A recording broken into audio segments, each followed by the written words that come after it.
اسی طرح اللہ تبارک و تعالی نے مال کے اوپر ایک فریضہ عائد فرمایا ہے زکوٰۃ کا، کہ اگر آدمی صاحب نصاب ہے تو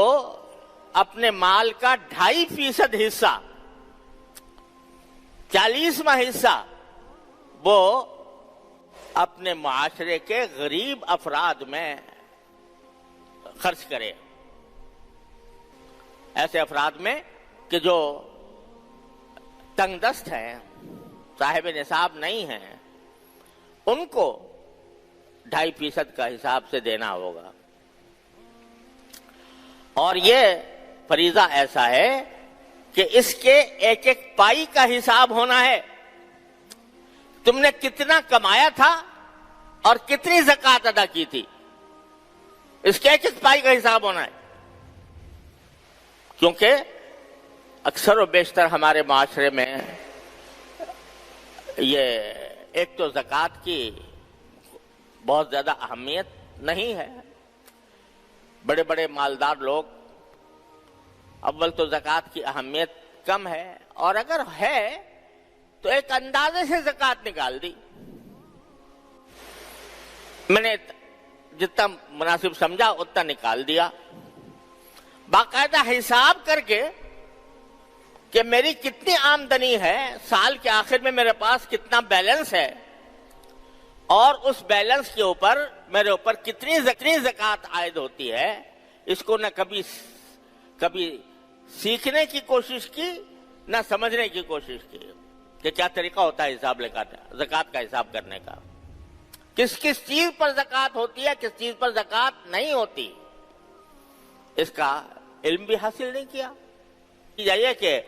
بس ایک سوچا بھائی اتنا نکال دیتا ہوں زکوٰۃ،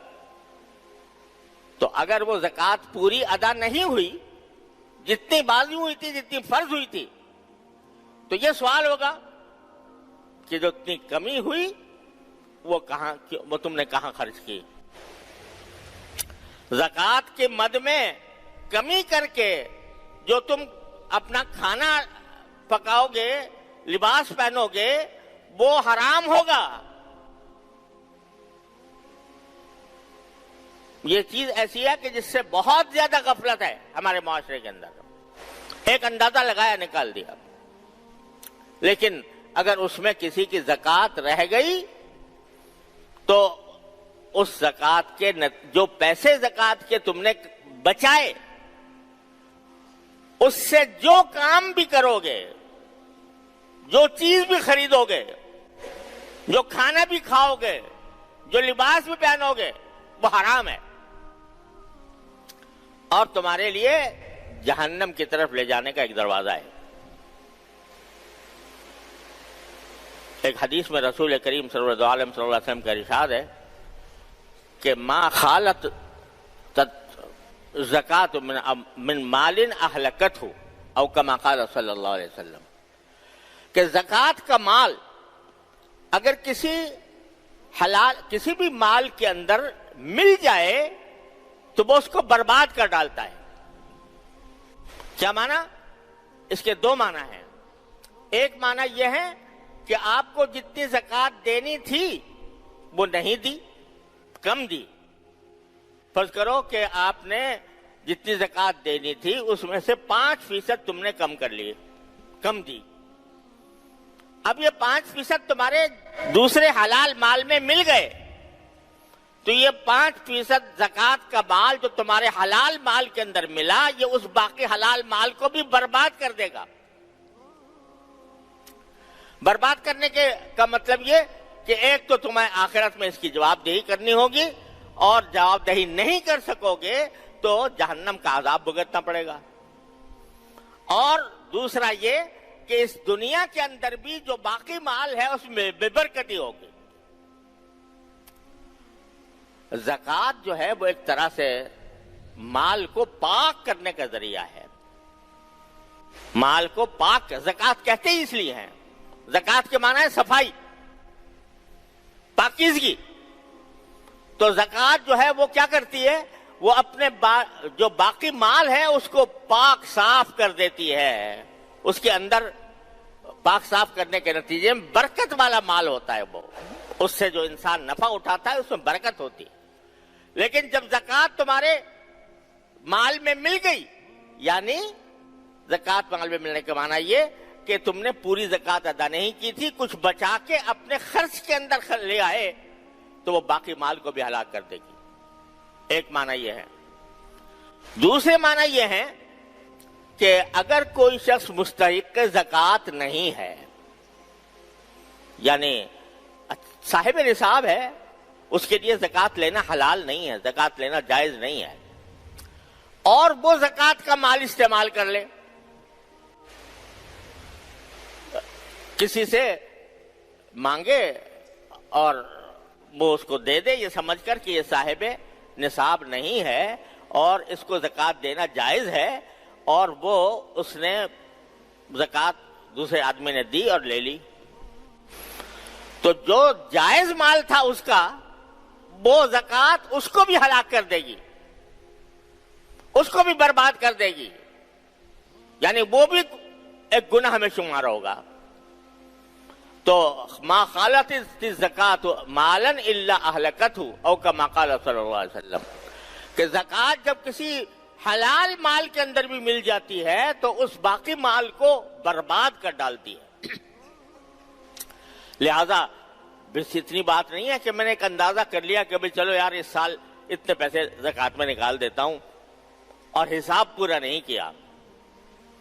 جو لوگ حساب کرتے ہیں تو ان کو اس کام کے لیے باقاعدہ اچھا خاصا محنت کرنی ہوتی ہے، اور اس کے ذریعے حساب کیا جاتا ہے کہ بھئی اتنی زکوٰۃ میرے اوپر فرض ہوئی ہے۔ محض اندازے سے نکال دینا درست نہیں۔ تو دوسرا فریضہ مال کے اوپر یہ ہوتا ہے خرچ کرنے کے سلسلے سے۔ اب اگر آخرت میں یہ پوچھا جائے گا کہ تم نے مال کہاں خرچ کیا، تو اس میں یہ سوال بھی داخل ہے کہ زکوٰۃ دی کہ نہیں دی، اور دی تو پوری دی یا ادھوری دی، یہ سوال بھی ہونا ہے۔ اور بھائی زکوٰۃ تو فرض ہے، لیکن آگے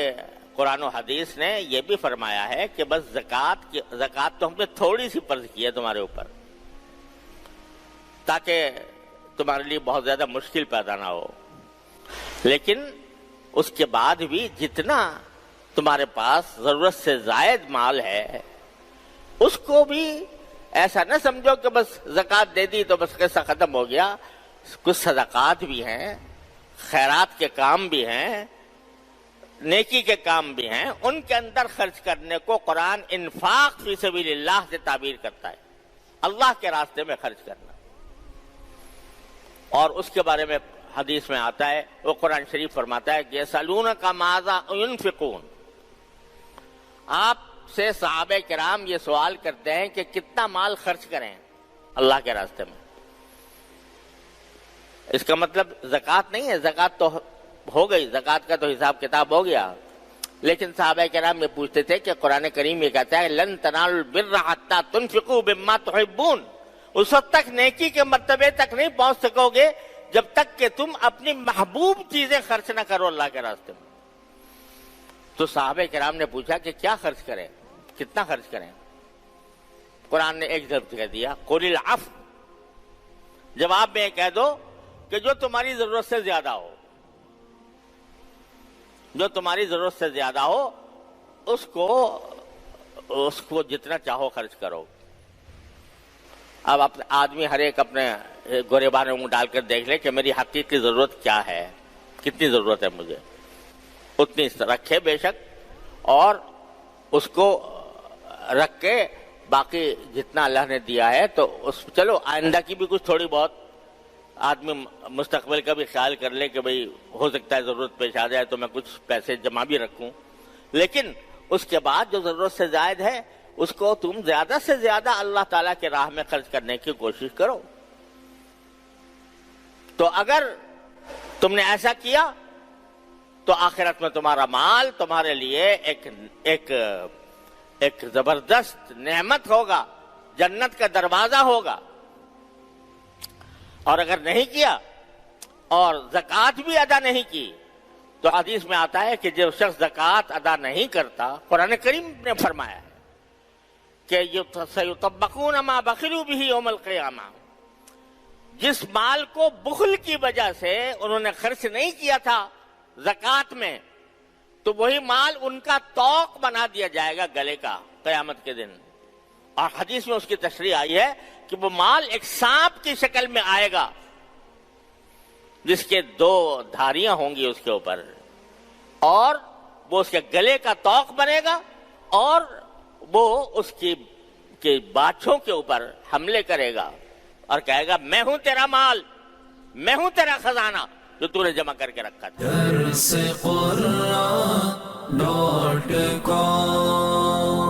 www.darsequran.com